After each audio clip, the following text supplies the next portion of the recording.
Hey, I'm Keisha Shields, Women's Leadership Advisor and voice and story consultant for women who are elevating or stepping into higher profile roles, higher profile levels of leadership.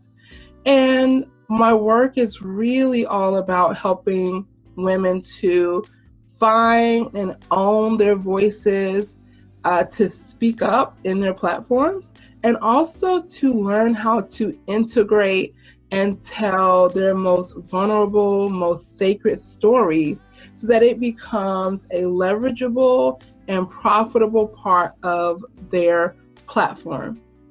This video came about because I was talking on a post earlier about how I had this experience last night where one of my peers, colleagues, I felt didn't acknowledge me for something that was a perfect opportunity for them to mention my connection to the work. And I am someone who never needs acknowledgement. And I know a lot of women deal with that, right? However, I realized that I thought, you know what, that would have been a really nice opportunity for that person to acknowledge my role, my connection to that message. And I actually got in my feelings, which is not something that I typically do, right? But then when I thought about it and I kind of slept on it and woke up this morning, I really recognized that this directly related to a topic that I wanted to segue into anyways, which was about how women who are already successful or who are right at that, they're right there, right? They're just right there. How a lot of times we don't get the acknowledgement that we need or that we want, right? We wait for people to validate us, and once they go, wow, that's really great, then we feel like what we've done is worthwhile. A lot of that happens because we don't own our successes enough. We don't own our successes enough. And that might look like not publicly acknowledging your accomplishments. And that was something that I had a really bad time with up until, let's say, sometime earlier this year, when one of my mentors, who knew all these amazing things I did, all of these speaking at human rights conventions and advocacy and activism work, my role as a COO in corporate, all of these things, but no one would have known because I simply wasn't talking about them. I grew up as a girl who was kind of in compliance. I was the people pleaser, the good girl, and so you were taught not to brag, right?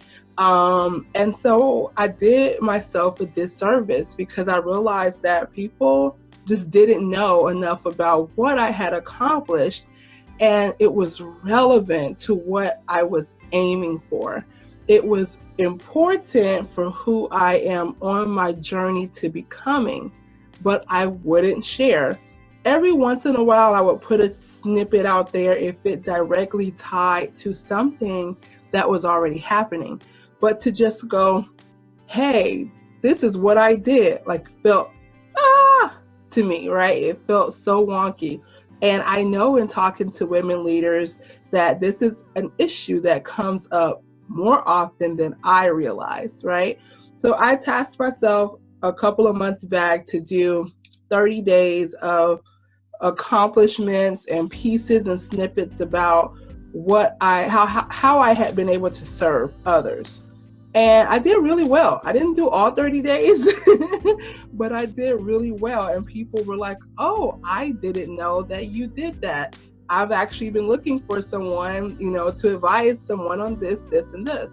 And although there were topics that I don't really take clients for, it was great to know that people started to get an insider perspective on what I bring to the table.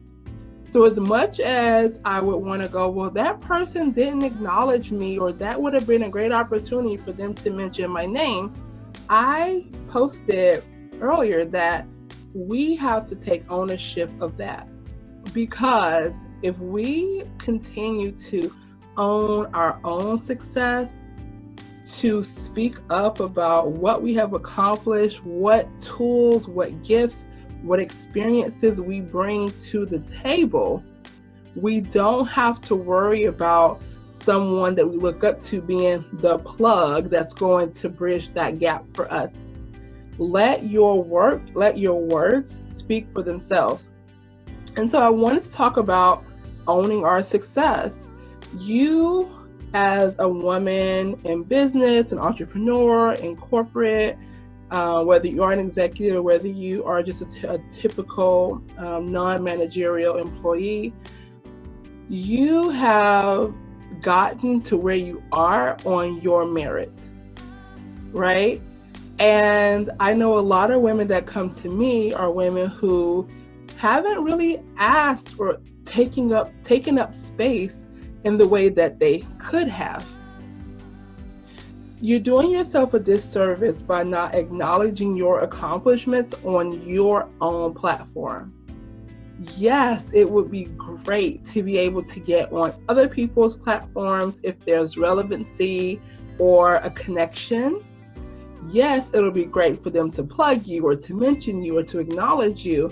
But the onus is on you and I to use our platforms, whether that is your Facebook page, your Twitter account, your Instagram, or whether that's your website or your LinkedIn, or whether that is your stage you're speaking on, or whether that's the services in your business. Whatever that is for you, you have to take ownership and start to talk about the things that you have accomplished. Start to talk about the things that you bring to the table, because you have a higher calling on your life. And those things, those successes that you've already had, play a big role in that. Hey, this is Keisha Shields, Women's Leadership Advisor and Voice and Story Consultant for women. And this is part 2, the continuation of the conversation on owning our successes, which I talked about is really about acknowledging your accomplishments and what you've been through.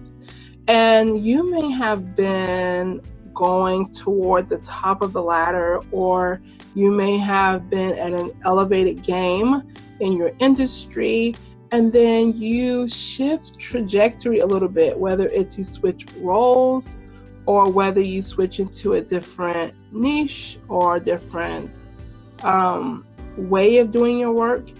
And then you may start to allow yourself to feel like you're a newbie, right? Or you may allow others to start to think that you're a newbie. I think a lot of it has to do with that.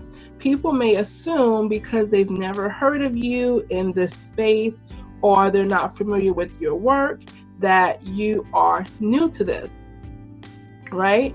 Just because you are transferring your skill set, transferring your genius, transferring your truth, right, your voice, into a different lane, does not mean that you have to start from the bottom. Don't shackle yourself in that way. It's important that you start to talk about what you have done, and it's not bragging, it's not any of that. It's, let me tell you how I have served and how I'm able to really help others, right?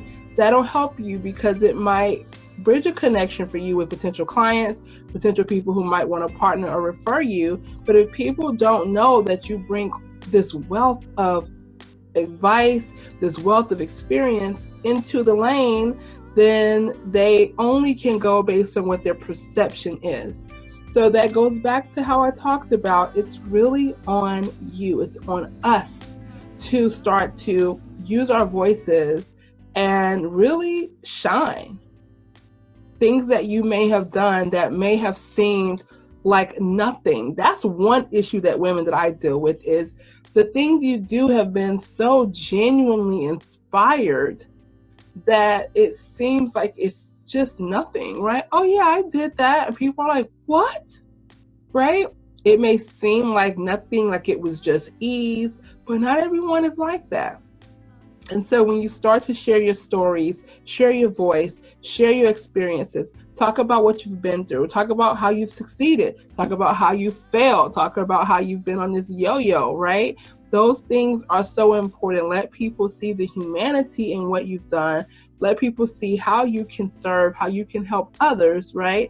Because that's going to make the difference when people start to realize that you are someone that should not only be at the table, but really should probably be creating your own table and bringing people to it, which is a whole other story. But you have to take the lead in positioning yourself, positioning what you've done, talking about it, tying it into experiences. That's going to be important. It's going to help to make you relevant in that new lane without feeling like, well, I know I'm great, but I need to shrink back because there are people who are here doing it and they don't know that I'm great. So you may feel like you're on a different level, or you letting them think that you are on a little bit of a different level of experience. So step up, speak up, own your voice, own your successes, acknowledge your accomplishments. And it may be a process, and that's perfectly okay. But you have to do it. Don't wait or rely on other people to do that piece of it. And that's my truth love for you, is the onus is on you and I. So make it happen. It will make a significant difference when you position yourself the way that you want people to perceive you. This is Keisha Shields, Women's Leadership Advisor and Voice and Story Consultant. So reach out to me or post your thoughts. Let me know if you've been there. What do you struggle with when it comes to owning your successes publicly in bigger, more impactful ways? Ta-ta!